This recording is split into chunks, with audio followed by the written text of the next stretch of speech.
El Imperio Romano fue el mayor imperio de la antigüedad. Se extendió alrededor del mar Mediterráneo, incluyendo en su orilla norte, es decir, el sur de Europa, las actuales España, Portugal, Francia, Italia o Grecia. En la orilla sur del Mediterráneo, norte de África, incluyó las actuales Marruecos, Argelia, Túnez o Egipto, y en la orilla oriental del mar Mediterráneo incluyó las actuales Turquía, Siria, Israel o Palestina, lo cual nos da idea realmente de su extensión territorial.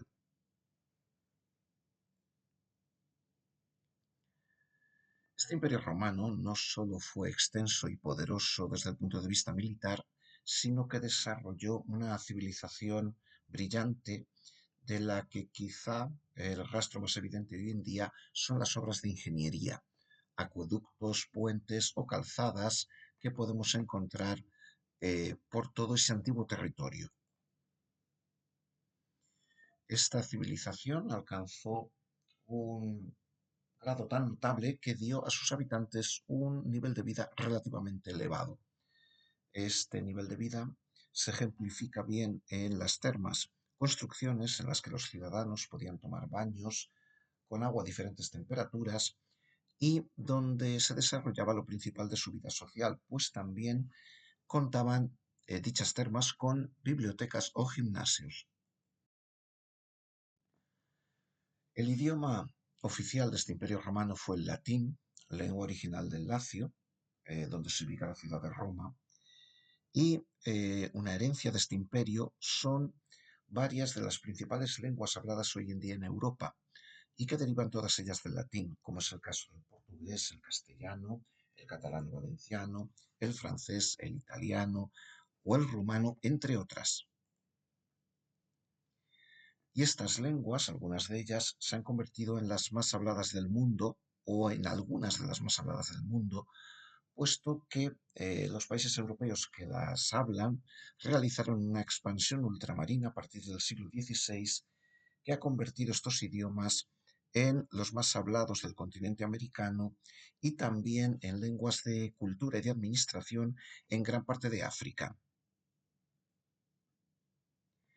Por otro lado, en el Imperio Romano también nació la religión cristiana, puesto que Jesucristo vivió en la provincia romana de Judea en el siglo I después de Cristo. La religión cristiana se fue expandiendo por el interior del imperio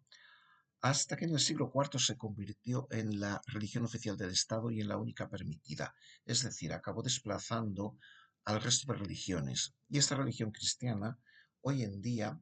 en sus diferentes variantes, es la que tiene más seguidores en todo el planeta. Este imperio romano, para defenderse de sus numerosos enemigos y para realmente incluso construirse, contó con un ejército potente cuya unidad militar básica era la legión, estando cada una de estas legiones formada por aproximadamente 5.000 hombres. Las legiones se ubicaban en la proximidad de las fronteras para, evidentemente, defender ellas de los enemigos de Roma, con la notable excepción de la Legio Séptima Gémina, que se ubicaba en la actual ciudad de León, en el noroeste de la península ibérica. Durante mucho tiempo, el imperio se defendió con éxito de sus enemigos, pero todo empezó a cambiar a raíz de un pequeño enfriamiento climático, un descenso medio de 0,4 grados centígrados que, dada la economía y el nivel de desarrollo tecnológico de la época, fue suficiente para trastocar el imperio romano, puesto que un enfriamiento, por pequeño que fuera, significó malas cosechas y con ello escasez de alimentos, lo que a su vez produjo una población mal alimentada y por lo tanto vulnerable a las epidemias. De esta manera, eh, el descenso de la producción agrícola y del número de habitantes privó a los emperadores de los recursos económicos y humanos necesarios para continuar defendiendo el imperio con éxito. Así, en el año 395, Después de Cristo, el emperador Teodosio el Grande decidió dividir el Imperio Romano en dos como una manera de mejorar la gestión de los problemas y la defensa de las fronteras. Así a su hijo Honorio le entregó la parte occidental con capital en Roma y a su hijo Arcadio la mitad oriental con capital en Constantinopla. El principal de los enemigos que tuvieron los romanos fueron los pueblos bárbaros o germanos asentados al otro lado de los ríos Rin y Danubio en Europa. Dichos ríos servían de frontera natural para defender la civilización romana. Y decimos la civilización porque estos bárbaros o germanos tenían un nivel de desarrollo tecnológico, cultural, notablemente inferior al romano. No tenían ciudades, ni monedas, ni escritura, ni tampoco los conocimientos para realizar esos puentes o carreteras que caracterizan a la ingeniería romana.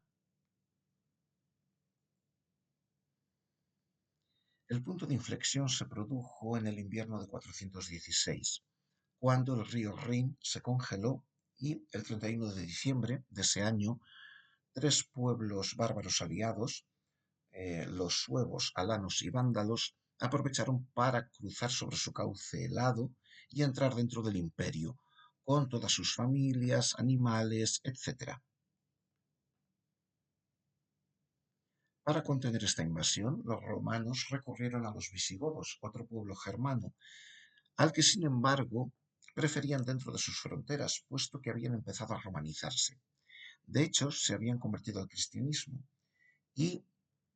compartir la misma religión que los romanos hacía que estos les vieran como un pueblo menos extraño. El pacto consistía en que los visigodos debían eliminar o expulsar del imperio a suevos, alanos y vándalos, y a cambio de ello los romanos les dejarían establecerse dentro del imperio romano, dentro de sus fronteras, como aliados. Sin embargo, aunque los visigodos cumplieron su parte del acuerdo, otros muchos pueblos invadieron el imperio occidental. Francos, alamanes, ostrogodos, anglosajones, de manera que la debacle fue inevitable. Esta debacle es lo que conocemos con el nombre de caída del Imperio Romano de Occidente. Y esta caída se materializó en el año 476, cuando fue depuesto el último emperador romano de Occidente, Rómulo Augusto. La deposición la llevó a cabo otro jefe bárbaro, el érulo Odoacro. Este era un líder germano al que también los romanos habían acudido para ayudarle, para que les ayudara en la defensa, en este caso de Italia. Odoacro, puesto que él era el artífice de esta defensa frente a los pueblos germánicos, llegó a la conclusión de que era él quien merecía detentar el poder. Así se convirtió en rey de Italia y depuso al último emperador, al que sin embargo perdonó la vida, pues era un niño de solo 11 años, y no solo eso, sino que le concedió una pensión para que pudiera vivir sin dificultades el resto de su vida. Así, el Imperio Romano fue sustituido por una multitud de reinos germánicos, entre los que destacan el reino de los francos, que dieron su nombre actual a Francia, el de los visigodos, con capital en Toledo, el de los vándalos, en el norte de África, alrededor de Túnez, el de Odoacro en Italia y los 7 reinos anglosajones en lo que hoy es Inglaterra, país al que dieron su nombre. Sin embargo, no podemos olvidar que la mitad oriental del Imperio Romano continuó existiendo y lo haría durante aún 1000 años. En el caso del reino visigodo, la forma política que adoptará será la de monarquía electiva. El rey será elegido por los notables más importantes del reino y este hecho o esta característica dará una notable inestabilidad política al reino visigodo. Los reyes bárbaros, o al menos algunos de ellos, principalmente los de aquellos pueblos más romanizados como los visigodos, intentaron frenar la decadencia de la civilización romana, pero no lo consiguieron. Ilustra bien este hecho el caso de Sagunto, una gran ciudad en tiempos romanos, pero que en este periodo acabó abandonada, hasta el punto que su nombre se olvidó y empezó a ser llamada Murum Veteris, es decir, paredes viejas. Este nombre de Paredes Viejas sobrevive incluso hoy en día en el nombre de la comarca, llamada Morvedre en valenciano y Murviedro en castellano. En el reino visigodo destacó el intelectual San Isidoro de Sevilla, probablemente el mayor sabio de su tiempo,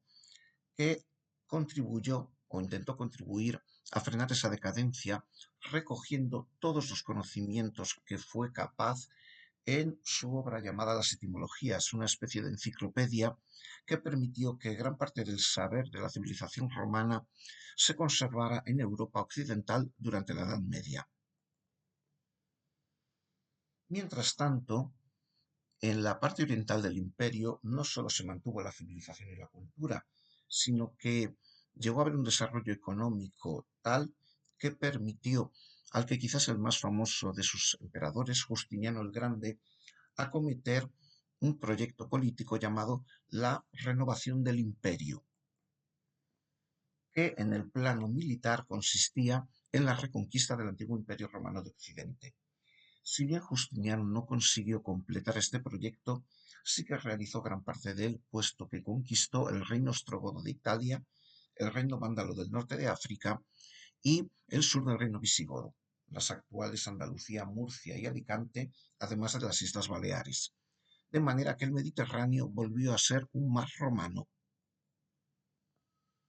No obstante, este imperio romano de Oriente tenía una naturaleza diferente del imperio romano original, y esto es debido a que, como el centro del imperio ya no era Italia, sino Grecia, el griego sustituyó al latín como lengua del imperio, y la cultura griega conoció una nueva época de esplendor.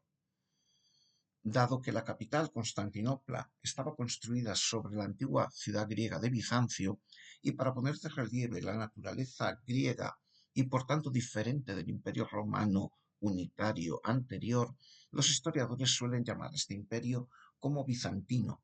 al igual que a sus habitantes.